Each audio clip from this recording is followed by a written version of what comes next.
Bom dia a todos,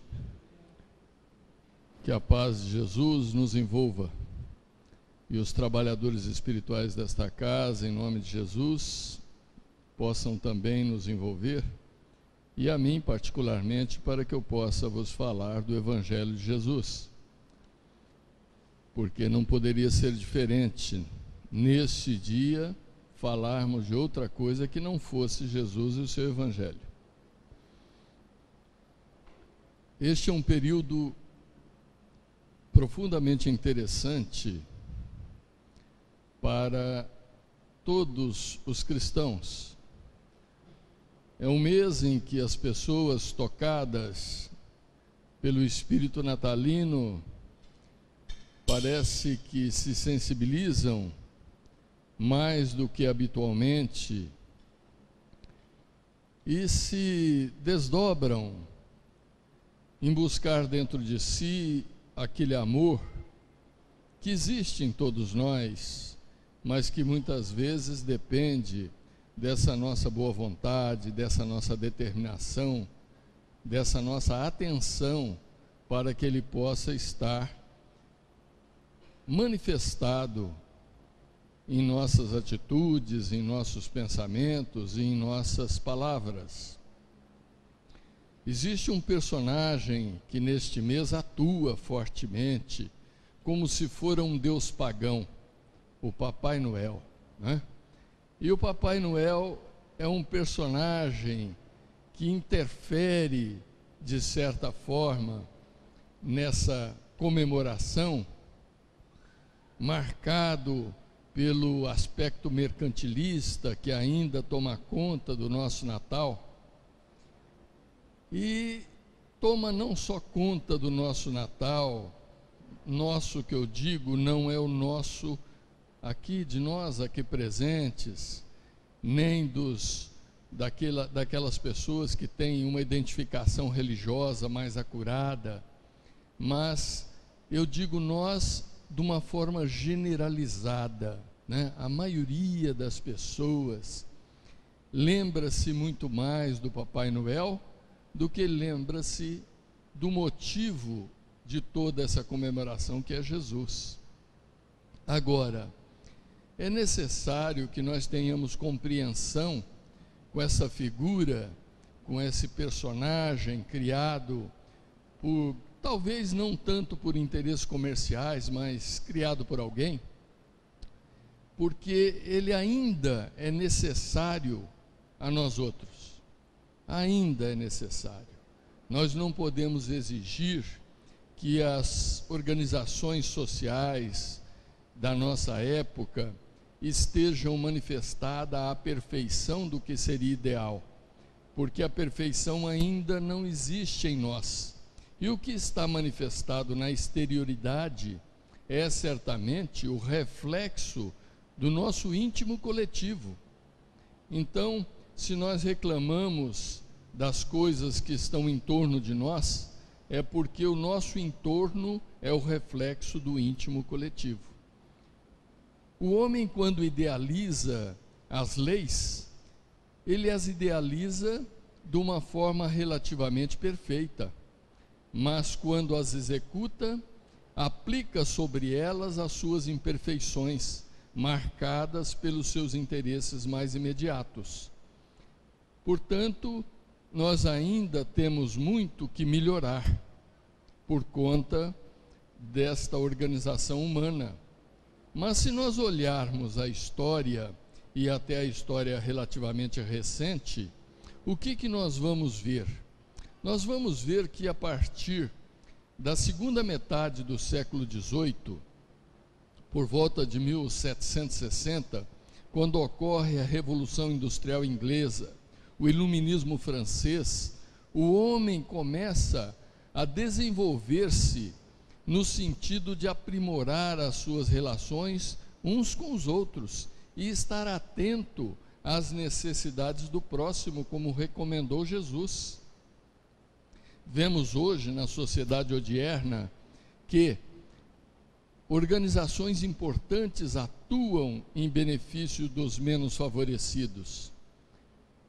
Já citamos aqui várias vezes e quando vejo o Alcântara lá ao fundo, não posso me esquecer.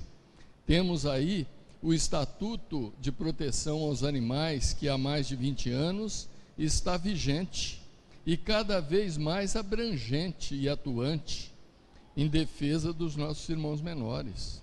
Temos o Estatuto da Criança e do Adolescente, temos o Estatuto do Idoso, temos organizações como a FAO, como a ONU, temos organizações múltiplas pelo mundo preocupados em auxiliar os mais carentes, a exemplo dos Médicos Sem Fronteira. E temos também, por que não dizer e não lembrar, aquelas centelhas menores que brilham de forma fulgente na assistência aos desamparados, aos desassistidos, que são as casas espíritas e outras casas de outras denominações, voltando o seu olhar para os pequeninos, como recomendou Jesus. Quando deres um copo de água fria a um necessitado, a mim o estareis dando. Portanto, toda assistência aos carentes é sempre uma manifestação do Cristo em nós, porque o Cristo em nós é Deus em nós. E quando tudo isto ocorre, é a humanidade que cada vez mais se esforça no sentido de humanizar-se, no sentido de manifestar o amor divino que está na essência de cada um de nós. Portanto, não poderíamos deixar de lembrar estas coisas importantes e presentes em nossas vidas. Joana de Ângeles diz que nunca se amou tanto como amamos hoje. E como já disse, naturalmente observamos que ainda estamos longe do ideal, mas certamente o nosso esforço evolucional persiste e cada vez mais.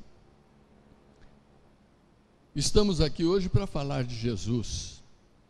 E é interessante que quando nós nos lembramos de Jesus e olhamos a cristandade, nós observamos dois aspectos. Um aspecto que é o aspecto daquelas pessoas que ainda, num nível mental, evolucional, consciencial, ainda não têm um certo despertamento para as coisas fundamentais, que é a doutrina do Cristo, se apegam profundamente à história de Jesus. A história é importante, sem sombra de dúvidas, não é? É a história do maior personagem, da criatura mais expressiva que visitou o orbe terrestre, né? E essa história, para nós espíritas, não começa, como dizem os evangelhos, com aquela situação do anjo visitando José, visitando Maria, e revelando-lhes que eles haveriam de receber o Messias, aquele Messias que o povo hebreu estava aguardando há tanto tempo, né? E era um povo, o povo hebreu é um povo que sempre, em toda a sua história, foi marcado pela presença de profetas, criaturas que traziam a palavra de Deus e orientavam-os como conduzir-se pelos caminhos difíceis daquela época, porque aquela era uma época de muita pobreza, de muita dificuldade, onde os mais fortes sempre subjugavam os mais fracos, a exemplo da dominação de Roma e daquela situação de pobreza extrema.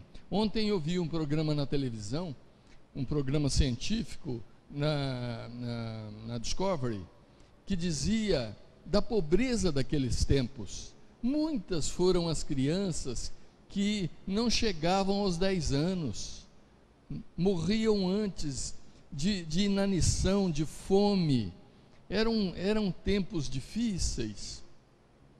Então, quando nós olhamos essa história, nós espíritas, através de Emmanuel, nós sabemos que a história de Jesus pode ser contada milhares de anos antes, pode iniciar-se essa história, podemos iniciá-la milhares de anos antes.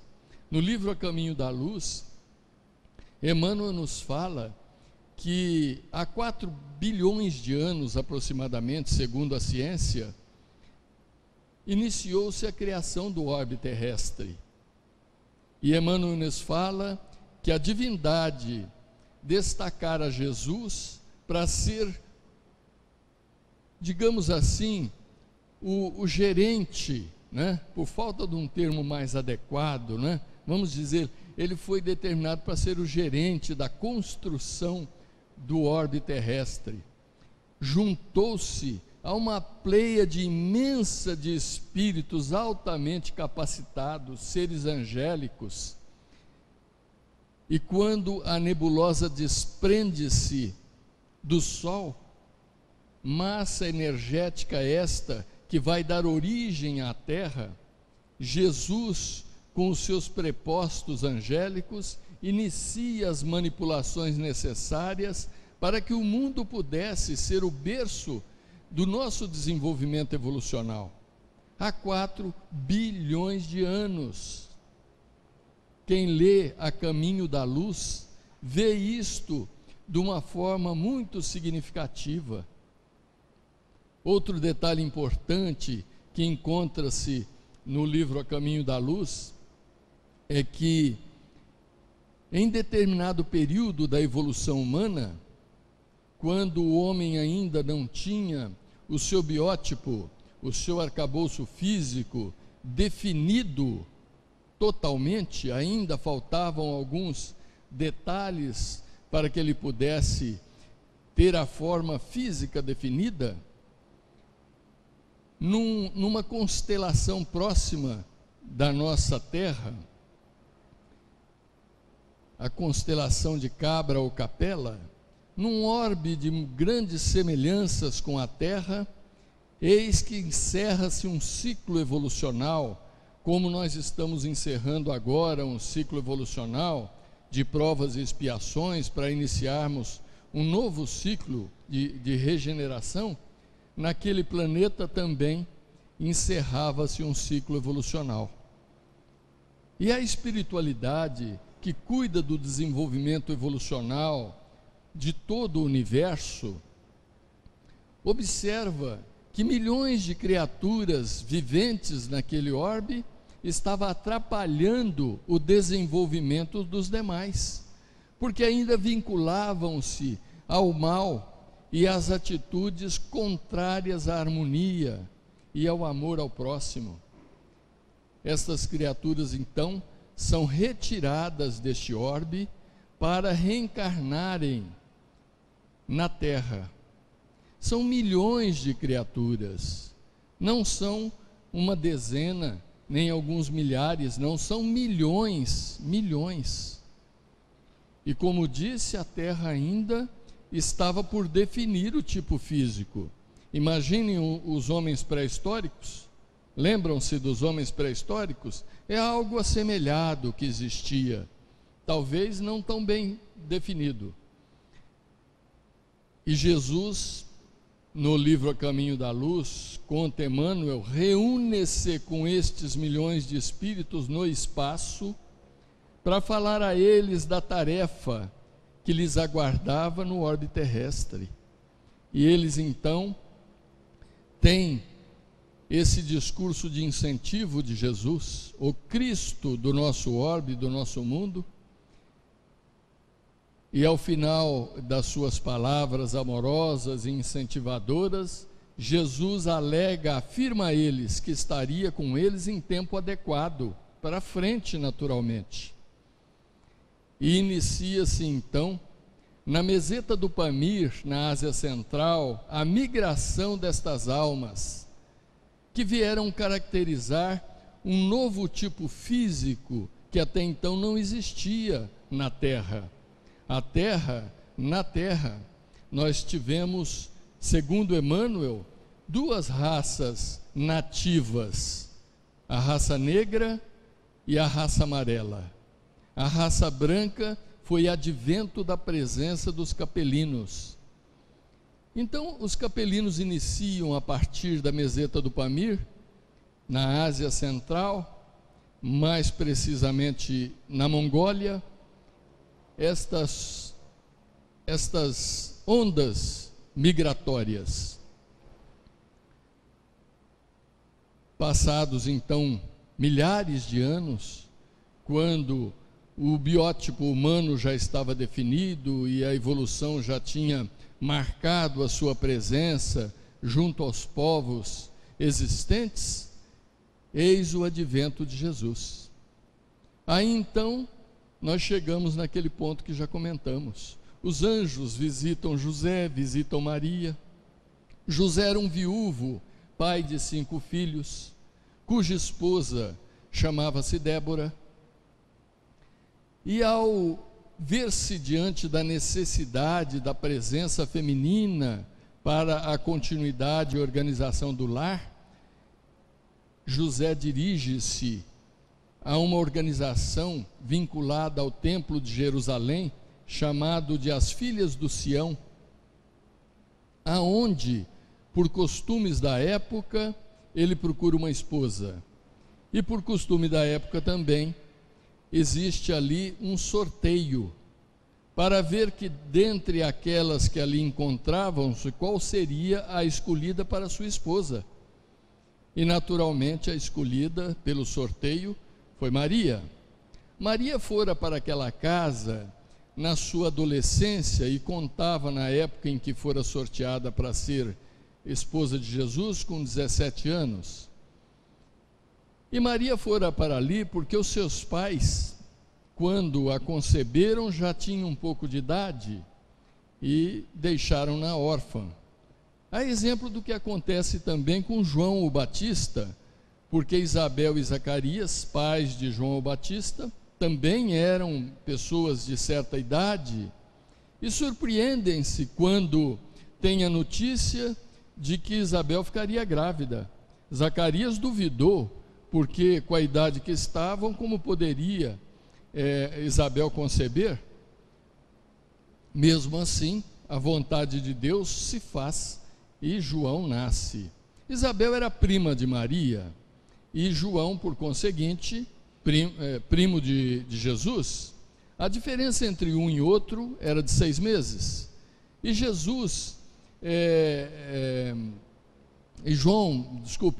João veio ao mundo com uma missão, com uma tarefa pré-definida. A missão de ser o precursor do Messias, aquele que viria dizer ao povo, preparar o povo para a vinda do Messias. E ele, em dado momento, quando espiritualmente percebeu que era chegada a sua hora, ele inicia as suas atividades. João crescera e educara-se junto à comunidade essênia, que era uma comunidade profundamente espiritualizada e dedicada ao próximo. E nesta comunidade o batismo na água tinha lugar por ser um simbolismo que representava o início de uma nova vida. Lavava-se simbolicamente os pecados do passado, os erros do passado, limpava-se o corpo e iniciava-se uma nova vida. Então João fazia isto, iniciou essa sua tarefa ao tempo oportuno e descia pelas margens do Jordão, batizando o povo. Mas antes de fazê-lo, ele exortava o povo a modificar as suas vidas, a rever as suas atitudes, a comprometer-se com o bem, com a justiça, e alegava ao povo, de forma sempre muito clara, que ele não era o Messias, porque o povo, quando percebeu a presença de João e as suas pregações, começaram a unir-se de forma muito grande, muito forte a ele, porque o povo hebreu, habituado à presença de profetas, como já disse, havia 400 anos, segundo Edgar Armon, no livro O Redentor, havia 400 anos que não sabia o que era a presença de um profeta, e aguardava ansiosamente esse profeta, que seria o profeta mais marcante de toda a história do povo judeu. Mas João deixava claro que ele não era o profeta. O profeta já estava entre eles e em momento oportuno haveria de manifestar-se. Eis que uma tarde, quando próximo à cidade de Betabara, João, ao entardecer, cansado de tanto pregar e batizar, senta-se sobre uma pedra alta, ali junto à passagem da balsa, e enquanto descansava, observa alguém que se aproxima, e nesse alguém ele reconhece Jesus. Jesus contava então com 30 anos, aproxima-se Jesus, naturalmente reconhecem-se, porque eram primos, e Jesus exorta João a batizá-lo, mas João reluta, porque João sabia quem era Jesus e o reconhecia como o Messias. Mas Jesus então impõe-se, dizendo a João que era necessário que ele o batizasse para que se cumprissem as Escrituras. Porque Jesus vai nascer em Belém para que se cumpram as Escrituras. Jesus era de Nazaré, não era de Belém. E quando Jesus vai a Belém, ou melhor, a sua mãe vai a Belém, Maria vai a Belém, ele nasce em Belém e cumpre-se as Escrituras, porque se ele tivesse nascido em Nazaré, não teria se cumprido as Escrituras. Da mesma forma, Jesus exorta João a batizá-lo, para que se cumprissem as Escrituras. E João diz a ele: mas Senhor, eu não sou digno nem mesmo de desatar-lhe as sandálias. Mas, relutante, batizou Jesus. Diz o Evangelho que naquele momento uma luz imensa paira sobre Jesus, e dizem que era uma pomba, mas eu prefiro acreditar em alguns autores que dizem que esta luz manifestou-se no formato de, e não que era verdadeiramente uma pomba. E uma voz ecoa por todo aquele ambiente, dizendo: eis o meu filho amado, em quem me comprazo. Inicia-se aí então essa trajetória da vida de Jesus. Ele recolhe-se ao deserto durante 40 dias e 40 noites para fazer um jejum com orações. Durante esse período ele ora, jejua, e terminado esse tempo, eis que se apresenta a Jesus Satã para desafiá-lo. Eu entendo que esta passagem, com muito respeito ao entendimento de cada um, porque eu sempre disse e digo que a minha verdade a mim pertence. Cada um de nós tem a sua. Aceitar a minha verdade ou aquilo que eu entendo não é obrigação, é apenas uma opção. E eu, lendo, estudando, vi alguns autores dizendo a seguinte interpretação: na verdade, Satã, nós espíritas sabemos, o demônio, o espírito do mal que preside o mal, não existe personalisticamente. O que existe é a maldade no íntimo humano, da criatura humana, por conta da nossa precária evolução, que ainda não soubemos o valor do bem. E para que conheçamos o valor do bem, é importante conhecermos o mal e as suas consequências, para que possamos então entender que é necessário viver o bem, para que não soframos.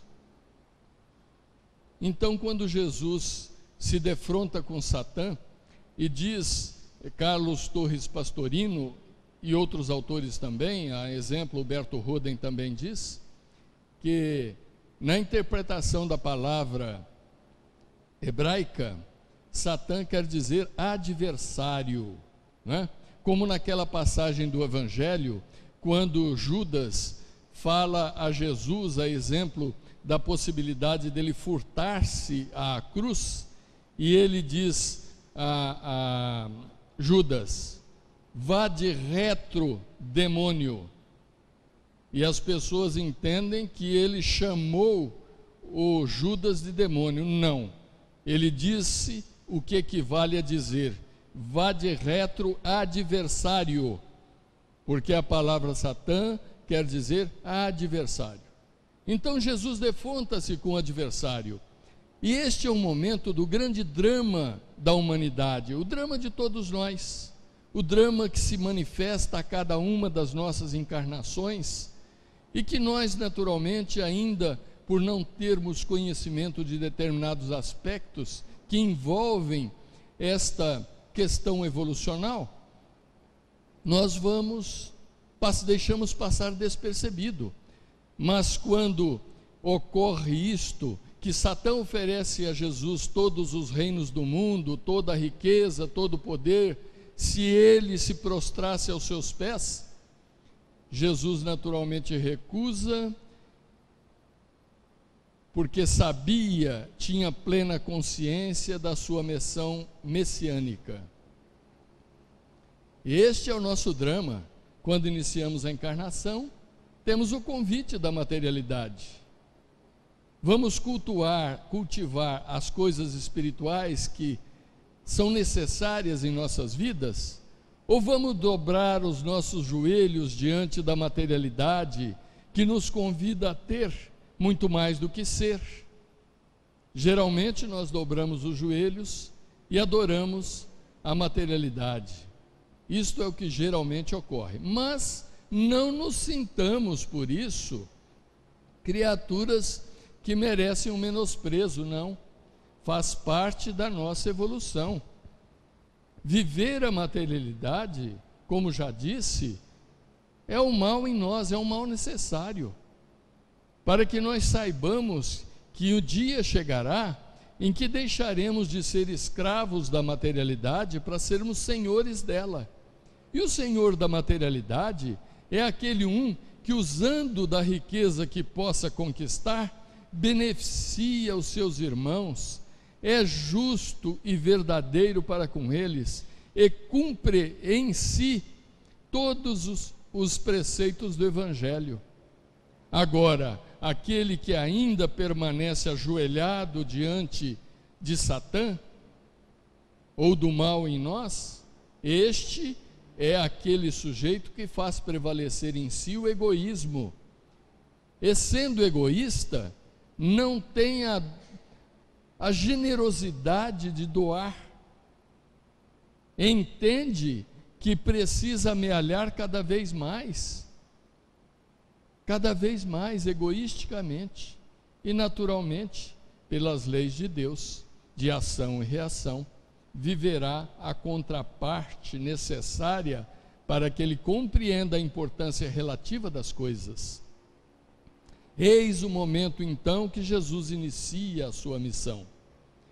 E Jesus veio ao mundo para falar às criaturas das coisas importantes que estão pré-definidas pela divindade em relação a nós. Nós somos criaturas que surgimos emanadas de Deus, para que através de tudo aquilo que nós encontramos no Evolução em Dois Mundos, de André Luiz, para quem gosta de ler e estudar, possa compreender através da leitura daquele livro o que verdadeiramente somos e como aqui estamos, né? Não vamos entrar por esses caminhos, porque senão nós vamos terminar essa palestra no domingo que vem, viu, Alcântara? Não termina hoje, viu, Dorival? Mas é importante que nós nos atenhamos ao que disse Jesus.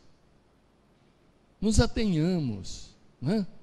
Porque Jesus diz que veio para que tenhamos vida, e vida em abundância. Mas é interessante que o nosso nível evolucional, consciencial, é diferenciado de uns para com os outros, e cada um entende pelo seu nível de evolução de consciência. Quando Jesus diz, eu vim para que tenhais vida e vida em abundância, teve gente que desesperou-se ao tomar conhecimento disso, e saiu construindo casa no Dama aos Montes, né? Para que pudesse ter muito e gozar muito, materialmente, né? Agora, como é que vai ser o desencarne dessa criatura? Só Deus sabe, né? Por isso que Jesus também diz que é mais fácil um camelo passar pelo vão de uma agulha do que um rico entrar nos reinos dos céus. Não que os ricos, que ele tivesse alguma coisa assim, contra os ricos de uma forma, digamos assim, preconceituosa. Não. O que Jesus diz é o apego que as pessoas têm, o apego egoísta. Porque tem aquelas criaturas que não têm esse apego egoísta, não é verdade? Então, nós temos também uma passagem interessante que fala a respeito disso, quando Jesus recebe a visita do moço rico. Lembram-se daquela passagem? O moço rico chega-se a Jesus e diz, bom mestre, o que é necessário que eu faça para obter a vida eterna? E Jesus então vira-se para ele e diz, por que me chamas de bom? Bom só o Pai. E ele diz, mas o que é necessário que eu faça? Ele diz, cumpre as leis. Que lei? E Jesus declama os 10 mandamentos de Moisés. E ele diz, mas Senhor, eu já cumpro esses mandamentos desde muito pequeno, observo-os um a um. E Jesus então, presciente de que aquele moço era muito rico, diz a ele, então vai, vende tudo o que tens, volta e siga-me. E conta o evangelho que o moço abaixa a cabeça, tristemente, afasta-se para não mais voltar. Esse moço ainda era escravo do que tinha, ele ainda não era senhor do que tinha, porque imaginava ter o que nunca possuiu, porque só possuímos aquilo que verdadeiramente está em nós. Jesus nos fala que quando procurarmos os reinos dos céus, não busquemos aqui ou acolá, porque não encontraremos. O reino dos céus está dentro de vós, afirmou Jesus. E numa outra passagem que complementa essa, diz Jesus, não vos preocupeis em amealhar tesouros na terra, onde a traça rói, a ferrugem come e o ladrão rouba, mas vos preocupeis antes em amealhar tesouros nos céus, onde a traça não come, a ferrugem não rói e o ladrão não rouba. E aí então, observando um e observando outro mandamento, nós complementamos e entendemos que o reino dos céus está dentro de nós, ou seja, aonde nós temos que amealhar o tesouro é dentro de nós. Não é na exterioridade. O que manifesta-se na exterioridade é veículo da nossa necessidade, de satisfação das nossas necessidades temporais. E voltando então ao início daquela passagem do moço rico, quando ele diz assim, bom mestre, e Jesus retruca, dizendo que bom só o Pai. Vocês sabem por que Jesus afirma que bom só o Pai? O que nos surpreende, porque Jesus dizer que ele não é bom, que bom é o Pai, é meio complicado entender e aceitar, não é verdade?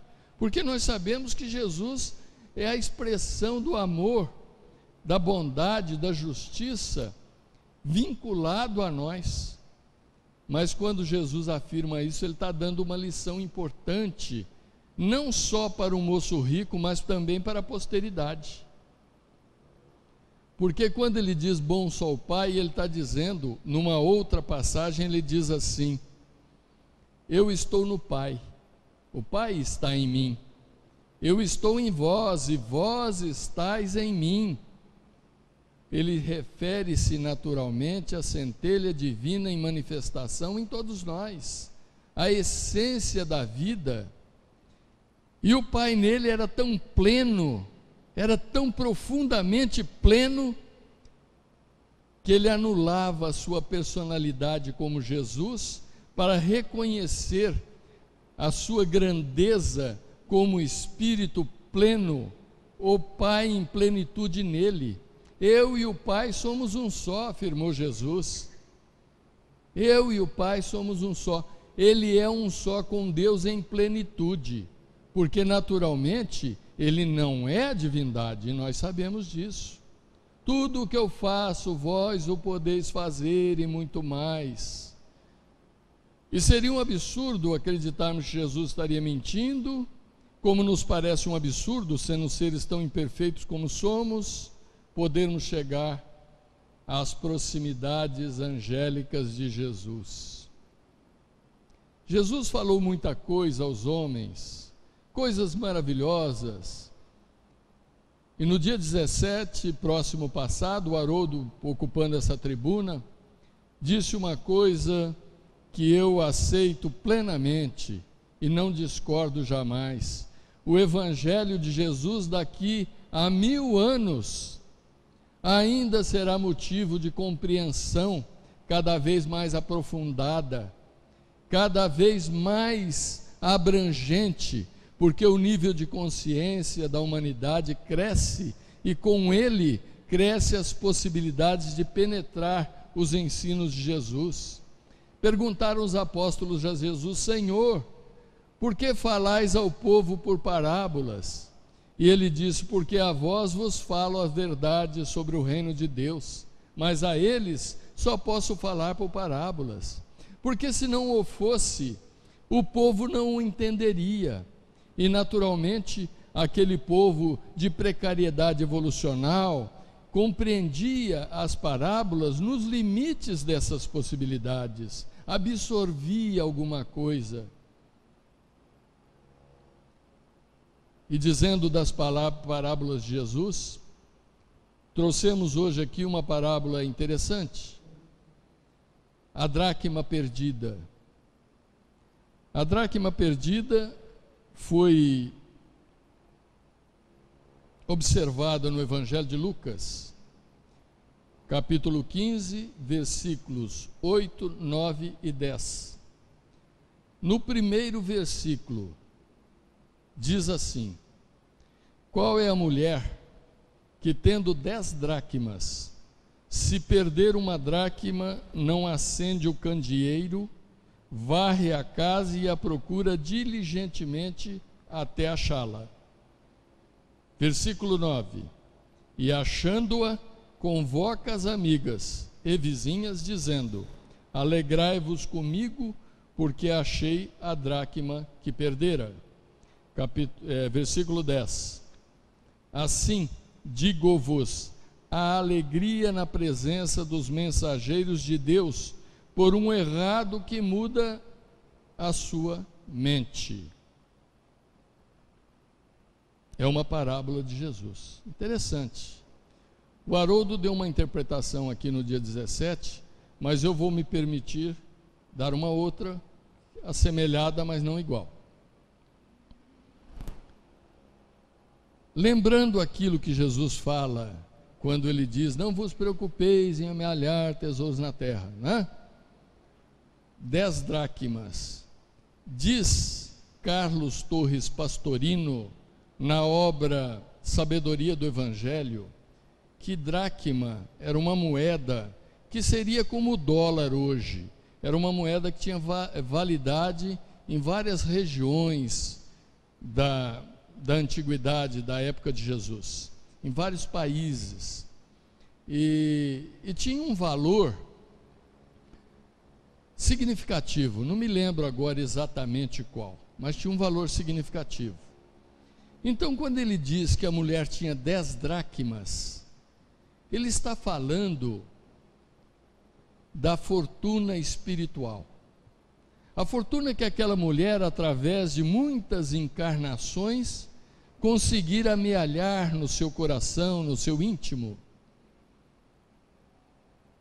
E quando ele fala que a mulher perdeu 1 dracma, e preocupadíssima, acende o lampião, varre a casa para achar aquela dracma, simbolicamente, ao acender o lampião, o que se acende na verdade é a nossa consciência, porque a consciência é a luz das nossas vidas.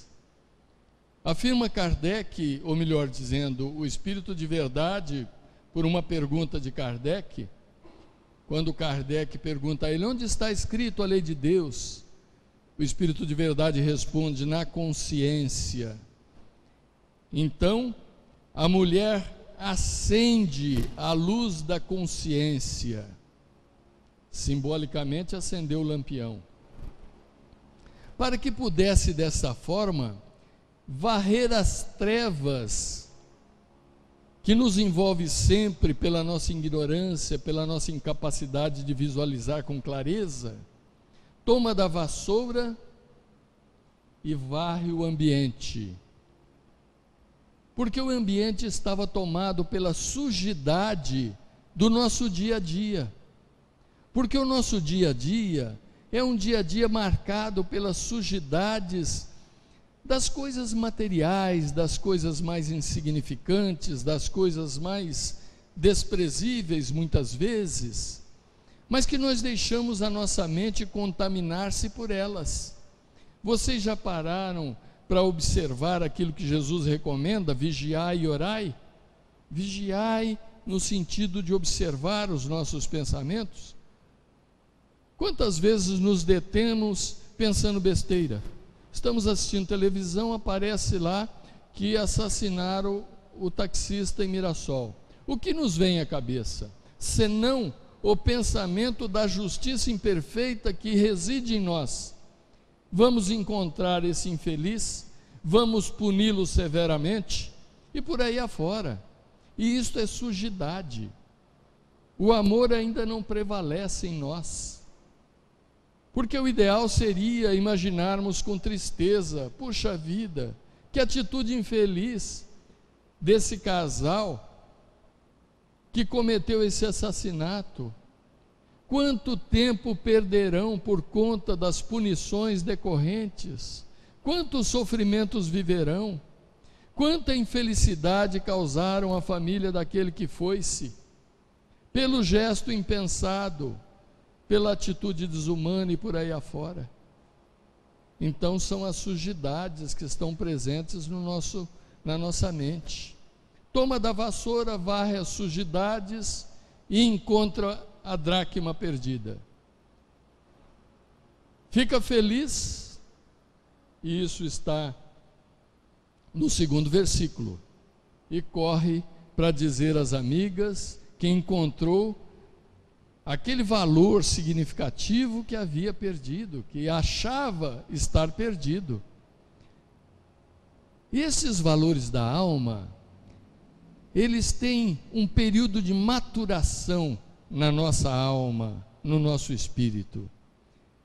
Ele começa a construir-se vagarosamente, através do nosso dia a dia, através das experiências que nós vamos vivendo, e nós vamos compreendendo que aquela determinada atitude, aquele determinado conceito moral, ético, precisa estar dentro de nós, precisa constituir-se em valor definitivo em nossa alma.